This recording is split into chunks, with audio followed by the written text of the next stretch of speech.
Okay, Gino. So we have an interesting topic today. This is what's dominating social media. I think it'll dominate social media for the next few days, or maybe about a week, or maybe until lockdown is over. The topic is the shutdown of ABS-CBN. So let's go through the facts first. Yeah, yeah. What do you think happened factually? Uh, well, I think everybody kind of knew that this was a possibility. Mhm. Remember as early as last year, this was already popping up. And I remember earlier this year, I actually had dinner with some people from ABS and even a senator. I won't say na lang who. um, and Okay.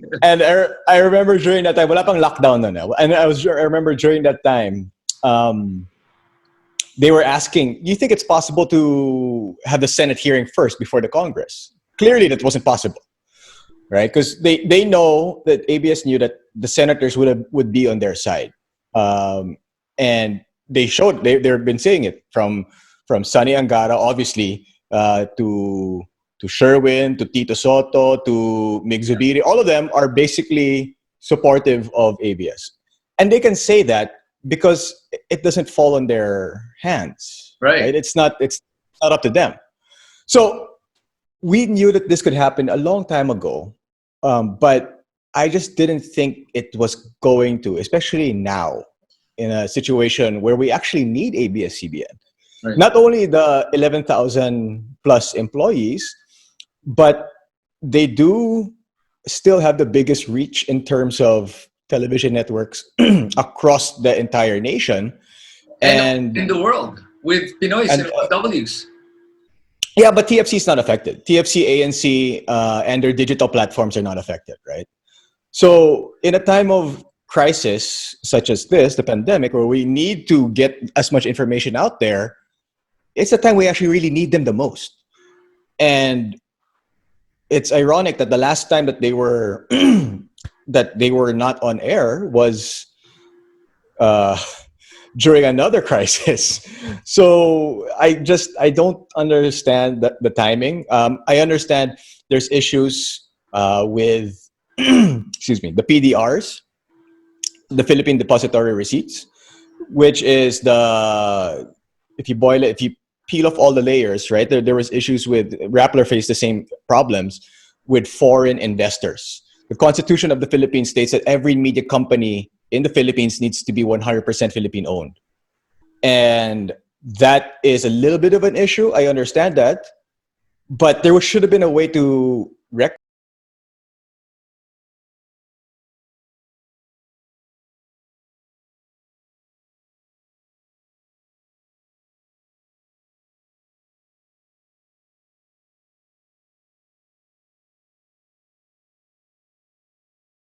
If that was already an issue, why did the SEC even approve it? Right? If that was the issue, yeah, then it should have been the SEC that shut them down, not the NTC. The yeah, but NTC's argument has nothing to do with the PDR. They're saying that ABS violated, and this is the argument they're using, okay. that ABS is shut down because they changed the parang license that they were applying for. Instead of one channel, they made it channels, and then they started offering pay-per-view, the black box, the TV Plus box, and now they're parang why are they charging Filipinos for pay-per-view, and that's wrong, all of that. And that's the Yeah, I argument that mean, I heard that the NTC was making, and apparently that was since 2014 that NTC was telling them you shouldn't be doing this, and what's your answer? And na parang they were ignored now, and that's why now they're acting now. That's the argument the NTC was making.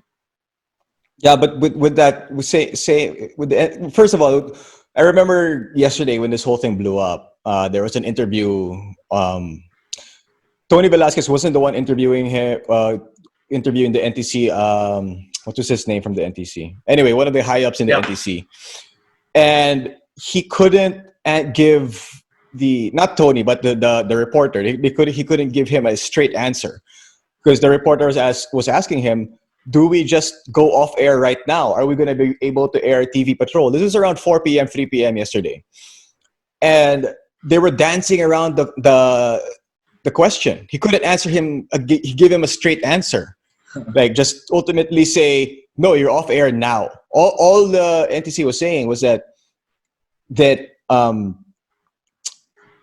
they should consult with their lawyers. Yeah, but they needed to. How do you consult with your lawyer if you're producing?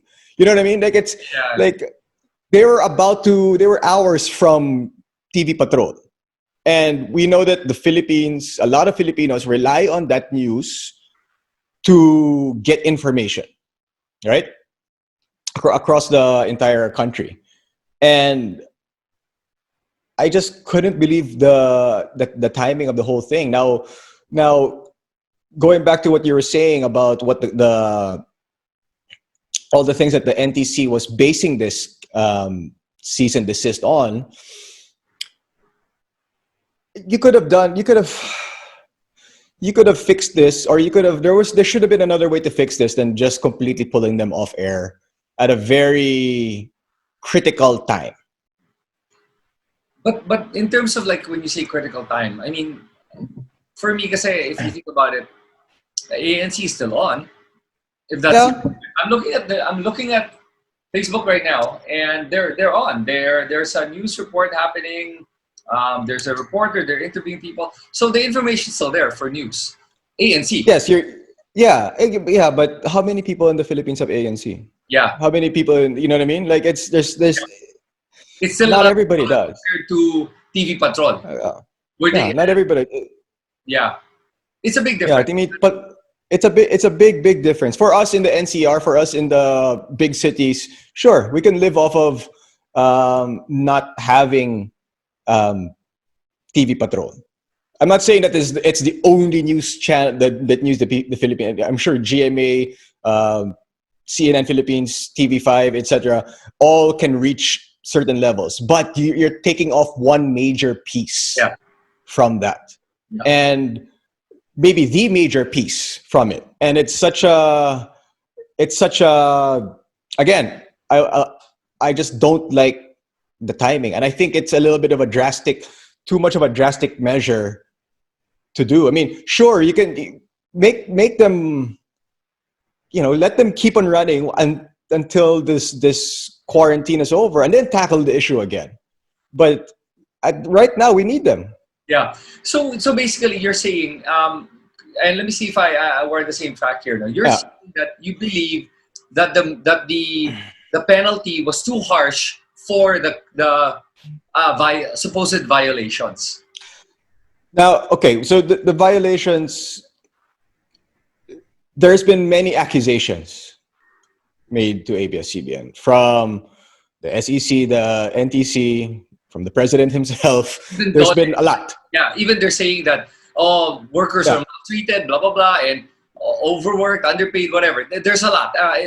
Basically, the government just threw everything except even the kitchen sink. And sinama na rin yung kitchen sink. Ito, take it. Na lahat, diba? Parang ano, but that seemed to be for me kasi that kind of shows motive when the OSG, the Solicitor General, takes all this time and effort and voices it out about all the problems and then they're gonna look for every problem they can find with ABS. That shows motive for me. This isn't just hey, let's run things properly. This is I'm going to focus on you and attack you. That's what it felt like to me. So what do you say to the people that believe that ABS deserves this and they deserve what they're getting? And dapat nga, buti nga. And then that argument is that they deserve it, number one. That number two, the other argument they're saying is, paano naman yung taong bayan? Yeah, so I'm not sure about that argument, where that comes from. But that's the one I'm seeing online. So I've been reading up on this. Do they say why why they agree with it? They don't say. They just Okay. The other argument, sige, try this one. Sige, let me test you on this one. The other argument that they're saying is that the people are saying, I've seen some people is that may time naman ang ABS mag-apply, bakit nila ginawa noong 2014? Why did they sit on this? That's their fault that they didn't do anything about it. They knew they could have. Then they even blame. They're blaming the past administration that they could have done this. They could have tackled this. Why wait till now? Well, I mean, it's been, maybe they knew it was there the whole time, right? Maybe they knew that ABS knew that this was going to be an issue, but they thought that they could fix it before shit hits the fan. But I think, again, it's just pure speculation, no? But they thought that they could remedy the situation, but because of the microscope that they were under, they weren't given ample time. Now, I know that they had that hearing before the lockdown, and it looked like they were going to fix it. It looked like they were going to get renewed. That was by the before Congress. coronavirus, right? That was before COVID. Before COVID, right? I remember watching it. I remember watching it and thinking, "Oh, they're going to actually get out of this thing. They're actually going to make it." You know, And the moment was when Carlo Katigbak basically begged and apologized. yeah, The government made them go on their knees and yeah. basically beg for forgiveness to the king. I That's when I thought, okay na. And then the king said, okay, apology accepted. I will not interfere. Is that FPJ? that moment for you? No. I mean, No. of course, I'm creating a lot of hyperbole, but that's the essence of what I saw. Yeah. I mean, when I saw that, when I saw that happen, I was like, wow, they're gonna get out of it. They're gonna continue. And I really recall. I could be mistaken, but I really recall that the NTC gave them an extension to go further than this year. Yes, the NTC did in front of all the senators. The NTC said that they even said that they will give an extension 60 days after the lockdown. They even promised the senators that. And they flip-flopped on it. And that's why the senators are pissed. Because in front of them, the NTC said, there will be no problems. We will grant them provisional extensions or whatever it may be that they can operate. And then suddenly they did this without any warning, without anything. They suddenly did it. And by the way, they went on CNN that same day. Remember you said that they went on ABS and they couldn't give an answer? On CNN, they said to, I forget who the reporter was, they said directly, yes, they have to shut down. We gave them the order, they have to shut down now. Unequivocally, they said that. They have to shut down now. So it's a very different answer. I'm not sure if it's the same deputy commissioner or not, but it was a very different answer from what you're saying they said in ABS. So, and there's no recourse. They said, they can get a TRO if they want. But we're shutting them down. Of course, the NTC, the representatives are coming across na parang yun na nga, well, it's not really our fault. We already told them that they had violations and that they shouldn't have amended the application. And that's why, and they ignored us for 5 years or more.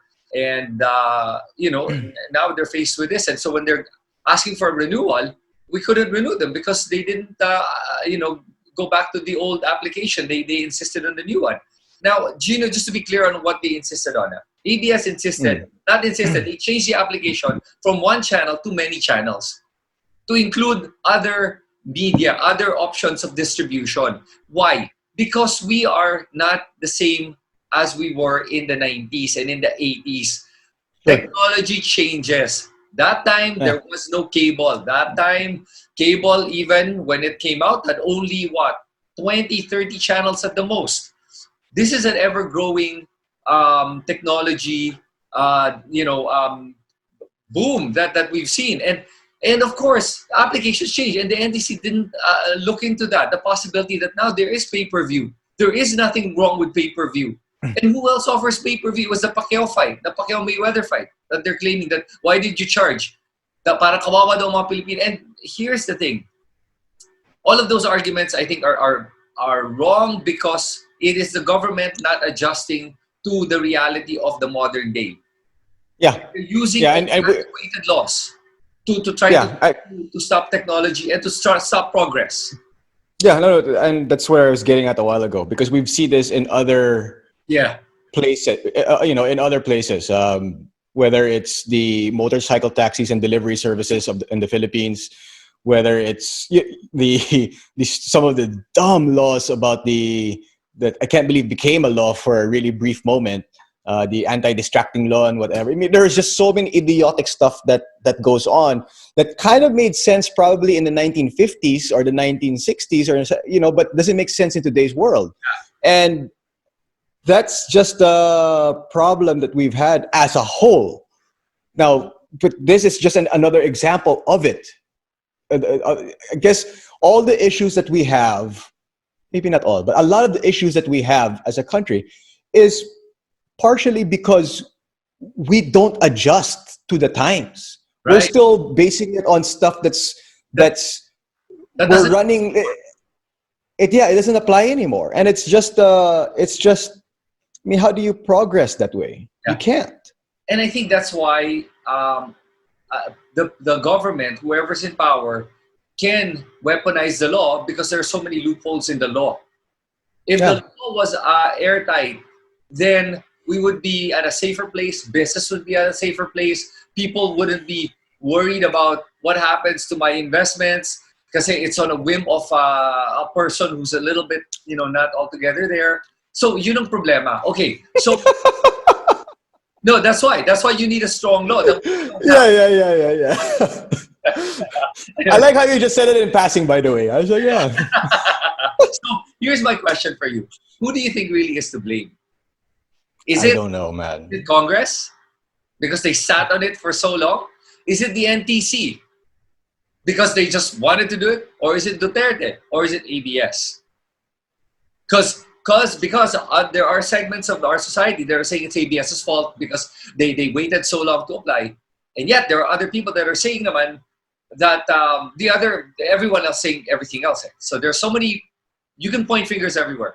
Who do you think? Yeah, I think there's a little bit of everything, even a little bit of ABS's fault here, because they should have fixed this a long time ago, but they didn't because they thought that, again, they can remedy it without having come to this. Because if you think about it, naman, Jinno, since they started in 1986, right? Since 86, they have never had a problem with renewing. Yeah, they need to cover also their bases. You know what I mean? They're such a big giant. They're the number one network. They're such a massive giant that it's like they should have been airtight. You know what I mean? They should have been airtight from the beginning so that nobody can attack them the way this has happened in the past 2 years or so. Because it made them susceptible to attacks. And that's what we're seeing right now. And it's of course, you can put some of the blame on the other departments that you were talking about, whether it's the NTC and other factors in the government. But it's ultimately, I think if ABS made sure to protect themselves, this would not have happened.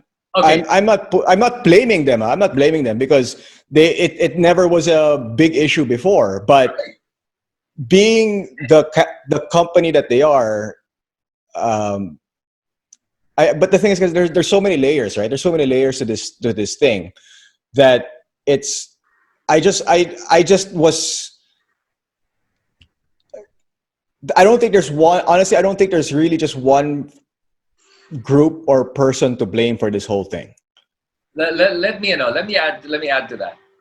Okay, first of all, I can't really blame ABS. Why? Because when you're set in a position where you know that it's going to be renewed, it's 5 years pa naman from now or whatever, and I don't want to keep bugging the Congress when they say that, hey, we have other pressing bills, and that's what the Congress say. We have other pressing stuff. Stop bugging us.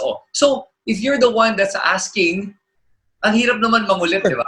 Mahirap. So sa bagay, and then they're gonna say to you pa, hey, ABS, hey, Jinno, 5 years pa naman, ano ba? Chill ka lang. Matagal pa yan.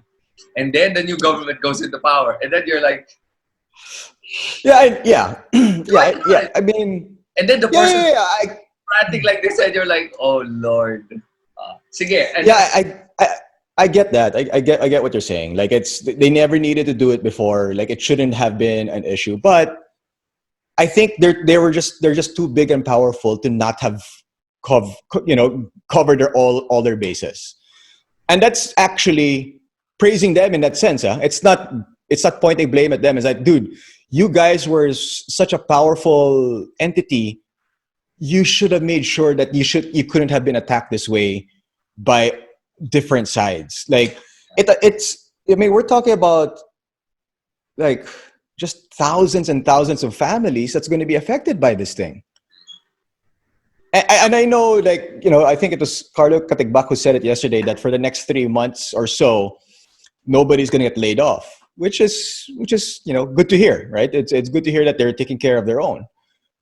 But what happens after that?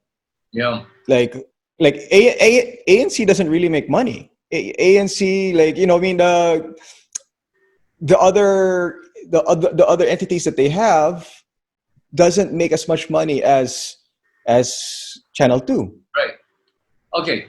So let me just try to just wrap up the topic of who do I think is to blame. I think I would put the blame squarely. Well, no, on two yan eh. Number one, Yeah. Congress did sit on it because of Yeah. Mr. Cayetano, who was oh Lord, that's another topic. He's another topic altogether, man. Like his ears are flapping right now because like, wow, people are talking about me. I love it. He is the problem. I think Congress is the problem because Congress, unfortunately, is now very much a rubber stamp Congress. But I think this issue is starting to divide that rubber stamp. I think there are proponents that are with the administration that are now starting to say, wait a minute, whoa, there's a line that we're about to cross here. Because I even see that with the senators. Some of the senators that have fought for the policies of Duterte, from EJKs to everything that are saying, walang EJK, tama yan, including Gordon, is now saying, yeah, this is wrong. This is about press freedom. And I'm like, wow, that's very unusual. Because Gordon is pretty much a lapdog to the president. And now he's speaking out. And by the way, I voted for Gordon when he was running for president, by the way. So I'm just pointing out that I'm seeing cracks now in the party, the ruling party. I put the blame on Duterte because he was the one who attacked ABS first for petty personal reasons. You cannot use personal reasons and do damage like this to the country, to people's lives, to business, to press freedom because of your personal beef with them. Okay. Number two, Congress. Congress, they just sat on it as usual. They take forever to pass laws, to file bill. They always wait till the last minute. And now we're faced here. NTC, I think what happened was basically the OSG from the president said, may butas, hindi sinara ng Congress. Adi, shut them down. But they saw the backlash, like you said, COVID. Before COVID, they were like, shit, there's a backlash. And the rallies helped. The social media, and then they backed off. And then COVID happened, and they said, wait a minute, there's an opening. Sige na, shut them down. And I think that's what happened. And NTC had no choice. Yes, I was about to say that because NTC is getting a lot of shit right now, right? People are shitting all over NTC, but the thing is, it's not really their decision. They're the ones that really need to implement it. Because you know what I mean? Renew. That's Congress renewed it. They would be like, okay, but they didn't. Yeah. So, but the thing is, because they were given the extension. You know what I mean? They promised nga the senators. Since hindi pa nagkuha nga. So maybe we have a little bit of blame on them as well. Yeah, like maybe, but the fact that they gave the extension and all of a sudden they reneged on it. What? grabe lang talaga. And like you saw it again. Like the social media was, and understandably so. People like all the mga artistas were posting, the media people were posting, and people from different media affiliations from GMA, from Yep. TV5, from CNN. Because a lot of us, including myself, had roots in ABS. We started in ABS, right? Like I remember Pia Contiveros, the main anchor of CNN Philippines, posted her during her days in ABS-CBN. Atom Araulio in GMA. You know what I mean? You see all these guys from different networks showing support for press freedom, for ABS, for basically where they came from. And one thing I enjoyed or I appreciated seeing also, aside from the journalists, the news people, are the mga artistas. I don't know if you remember that, especially early on in the in this with this issue. For the longest time, you never really saw A-list celebrities post one way or another negative. Positive either way, yeah. Yeah, right? You never really saw it against the administration or whatnot, right? And then all of a sudden, we saw a bombardment from people like Angel Locsin, from people like Ann Curtis, from people all of these A-list celebs, and I was like, whoa! They've actually decided enough is enough. I can't shut up anymore. Even though that could have cost some of them millions with endorsements, could have cost them a lot of fans, but they didn't care. I think it was time. They felt like it was time for them to voice their opinion, which is actually, I think we all should appreciate that it's their right to stand up and decide to voice their opinion. But what was your take on that when you saw that from these A-list artistas? I found it kind of funny that that there was a few of them that never voiced out anything about when EJK was happening, murder, when they're talking about the president's talking about rape jokes and wanting to rape somebody, and it's like they kept their mouth shut. And China practically invading the Philippines. I mean, think about it. There are over 2 million, I think, Chinese now, mainland Chinese in Manila alone or something. It's ridiculous. I've never heard anyone say anything. And then, oh, they're shutting down my entertainment. Oh, my livelihood. And then they speak up. It's kind of funny.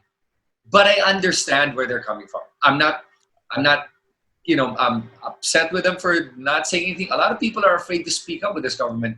And so I understand, especially them. Celebrities tend to be a little bit more vulnerable because they're very out there. So they're vulnerable to attacks because they're so public. So I understand. But what for me is more curious is this.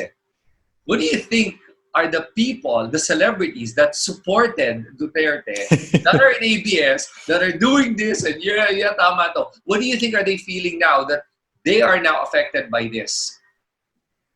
Because I know we know several of them.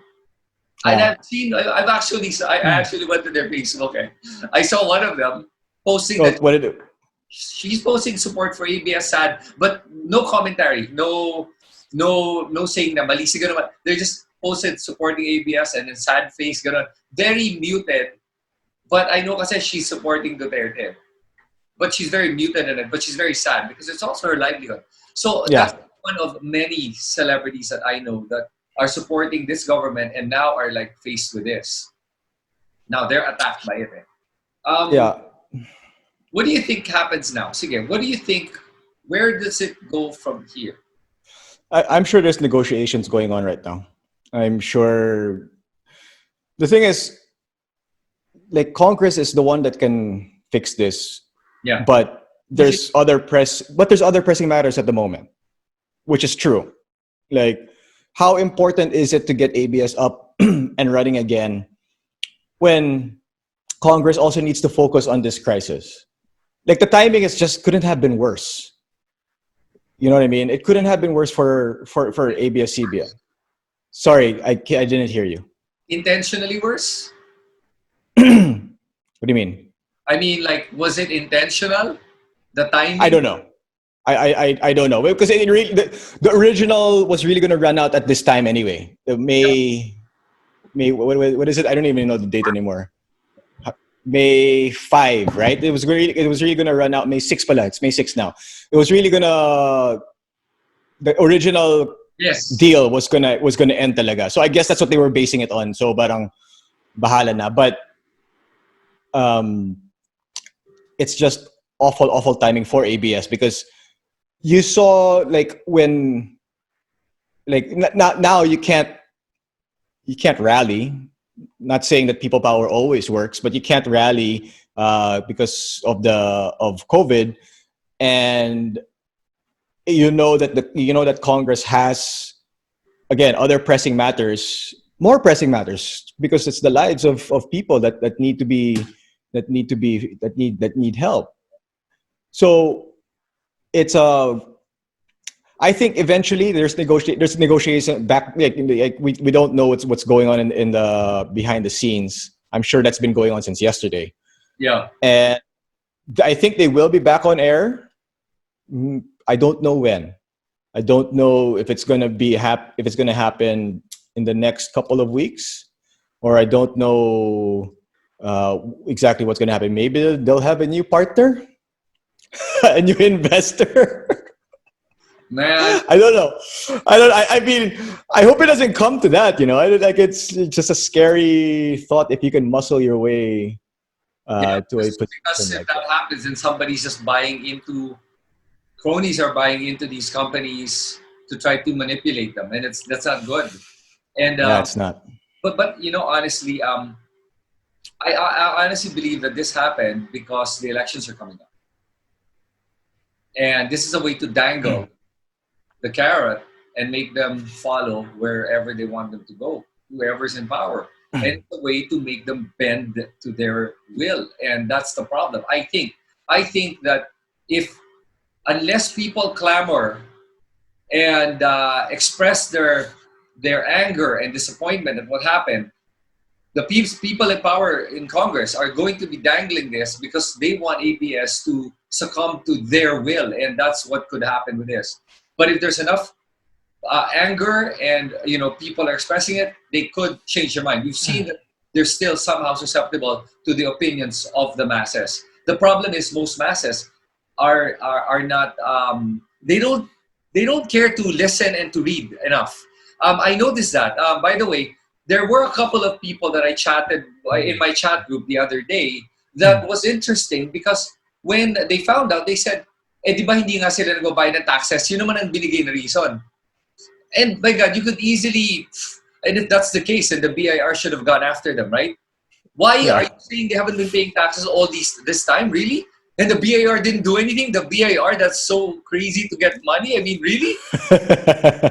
So immediately, one of the people in the chat posted that these are all the payments they made. What are you talking about? And they go, oh, yeah, I guess they were paying. Pero it was funny how they were all immediately saying, oh, hindi sila nagbabayad. Sabi kasi hindi daw nagbabayad. And they immediately accepted whatever the reason that the government gave on why they did this to ABS. So Yeah. what I noticed the problem is the people generally, there's a good number that don't care to do their research or read. Whatever the government feeds them, they accept. And that's the problem. I honestly think this is a lot bigger than ABS-CBN. And I think that's why there are people that are upset with what happened. I believe that this is not just about ABS-CBN, but this is about what my shirt is saying, freedom, press freedom. And I really think that's what they're attacking. And that's why there's a lot of people that are upset with this. Because the last time this happened was during the time of Marcos. The martial law era, shutting down media, and that was a scary time. And I believe that that's what this is about. And if the people don't speak up now, and if the people condone this, then it's going to get worse. This is not the last. Certainly it wasn't the first, and it's definitely not going to be the last unless the people speak up. What's your last word on this topic?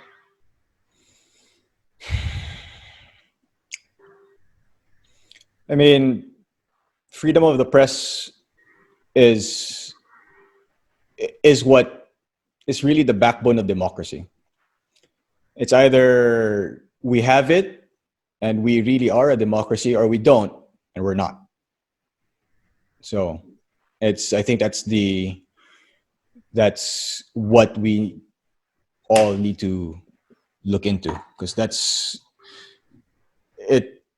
it's not a, I mean, I've never seen, you've seen, I gotta say, ABS is brilliant for harping the freedom of the press, but it's true naman talaga eh.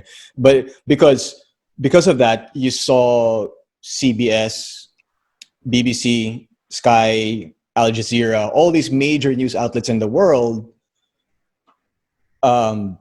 bringing this into the into the across the globe. Like they're sharing it across the globe, and it's become a major issue because again, freedom of the press is a serious thing. Yep. Yep. Without it, we And have no eyes and ears. yeah, I mean,